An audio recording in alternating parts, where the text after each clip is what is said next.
banks of the Yampa River in northwestern Colorado.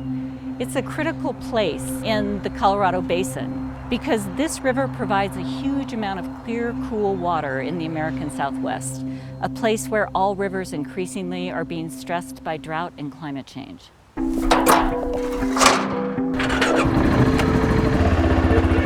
The people of the Yampa Basin are very concerned about this river.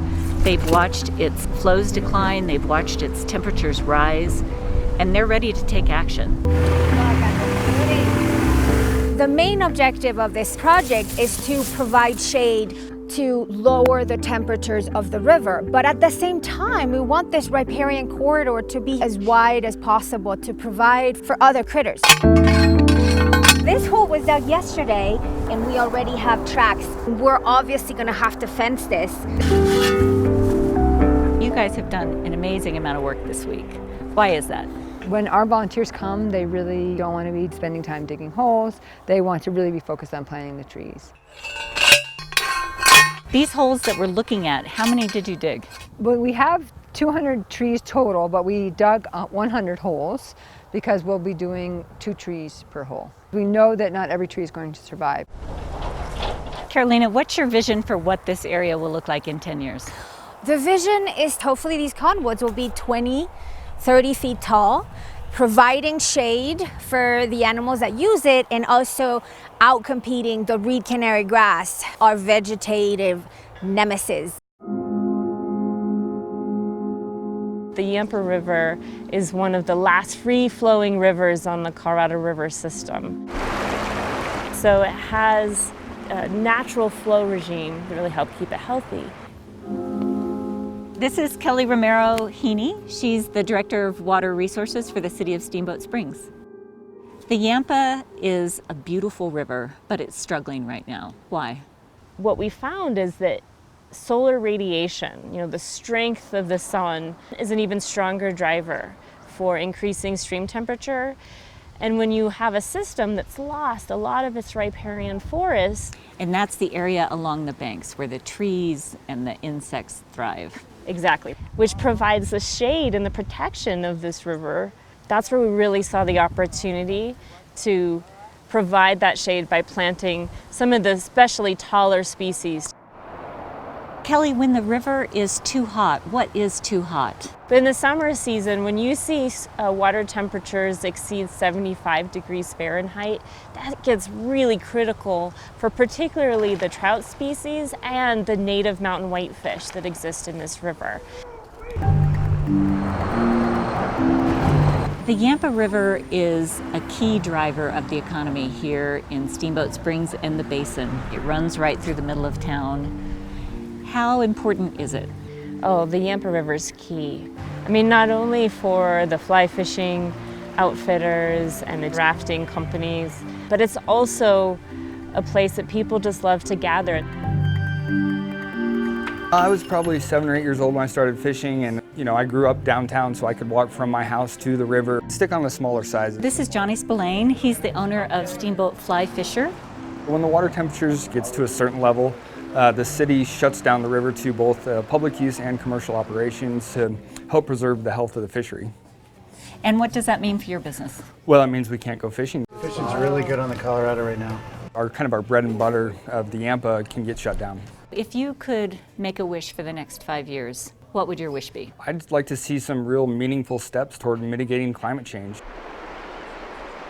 I think that we need to act now, and we need to do it quickly.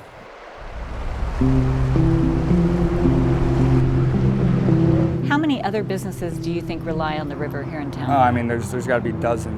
And not only that, you have the ranchers for, everything that they're using the water for. The work we're doing up here is primarily focused on reducing the amount of erosion occurring along the riverbanks. This is Tully Miller. He is a river restoration expert. So the Glass Deferin Ranch is home to a critical reach of the Yampa. And the owners of the ranch have hired you to help them restore this part of the river. What are you doing for them? So you can kind of think of me as like an environmental general contractor. With our altitude here in Colorado, the sun is incredibly intense. And so the water column heats up quicker than it would if it was shaded by riparian vegetation that would naturally occur here. Tully, this stretch of the river looks beautiful. Well, it is beautiful. You're absolutely right. But there are a couple issues that I can clearly see from right here. There's an abundance of riparian vegetation on the other side of the channel and absolutely none on this side. And that poses a lot of problems for our downstream neighbors because every year, all of this beautiful topsoil we have here is unfortunately falling off and heading downstream, and which kind of, alters their ecosystem as well. So how will you reshape this bank? So first and foremost, what we have to do is take the brunt of the current and force it off of this bank. I like to say that we guide water, we can't tell water what to do, and so water will always flow perpendicular off an object. With that in mind, the way you install these rock figures in the water really will help deflect the current away from it.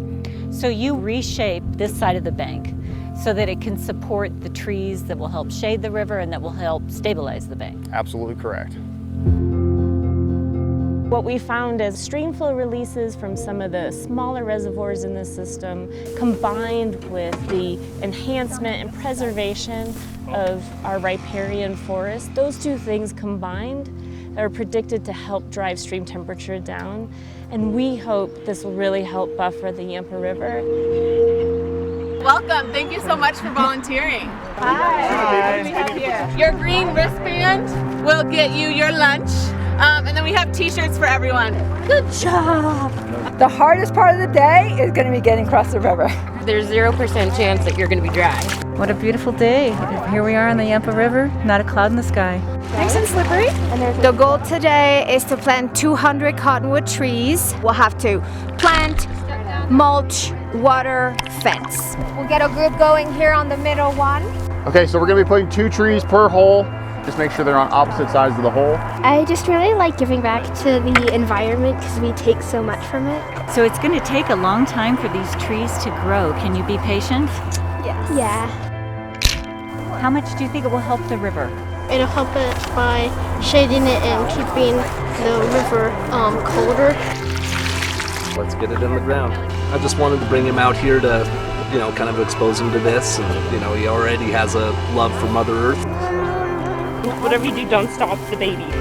I love bringing my older son Luke out to plant trees with me because then he can understand the importance of this river and what it takes to protect it. And we hope this will really help buffer the Yampa River against the impacts of climate change as we move into the future. Scoot in, group picture, group picture. And this is very much a Johnny Appleseed project. We plant trees today. The river may not see the benefit of that for 10, 20 years down the road, but we have to start today.